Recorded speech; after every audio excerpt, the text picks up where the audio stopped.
আচ্ছা গুরু, আপনার হাতের এই লোহার এই জিনিসটা কিসের মূলত? এটাকে বলা হয়েছে আশা। আর যে কোনো একটা ধর্মের এটা একটা প্রতীক। আমি এরকম 36টা জিনিস ব্যবহার করি, এর ভিতরে ছোট একটা ব্যবহার করি, এটা হলো বৌদ্ধ ধর্মের চিহ্ন বলা হয়েছে।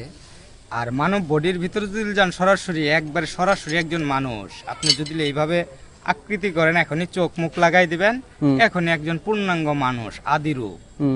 তাই আমি মনে করি যে আমি বহন করি। আপনি মূলত কোন ধর্ম পালন করেন? আমি শুধু মানব ধর্ম পালন করি, মানব ধর্ম ছাড়া আর কিছুই বুঝি না।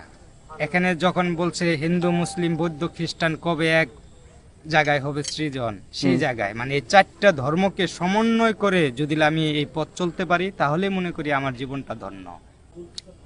ইসলাম শান্তির ধর্ম। হ্যাঁ, ইসলাম ধর্মের উপরে কোনো কিছু নাই।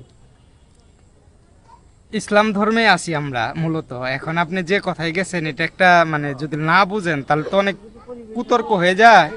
মানে এখানে যখনই আপনি মূলের ঘরে যাবেন, তখন মানুষই সত্য, মানুষ ছাড়া আর কিছুই নেই। তাই বলছে মানুষ ভজলি সোনার মানুষ হবি, মানুষ ছাড়া খেপারে তুই মূল হারাবি।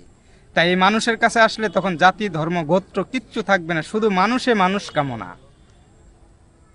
আল্লাহ পাক কাউ কোনো ধর্ম সৃষ্টি করে নাই, শুধু মানুষ আচ্ছা সৃষ্টি ধন্যবাদ করেছে। ভাই, আমার এই বিষয়ে খুব একটা জ্ঞান নাই, ঠিক আছে? হ্যাঁ। আমি আর প্রশ্ন করতে চাই না।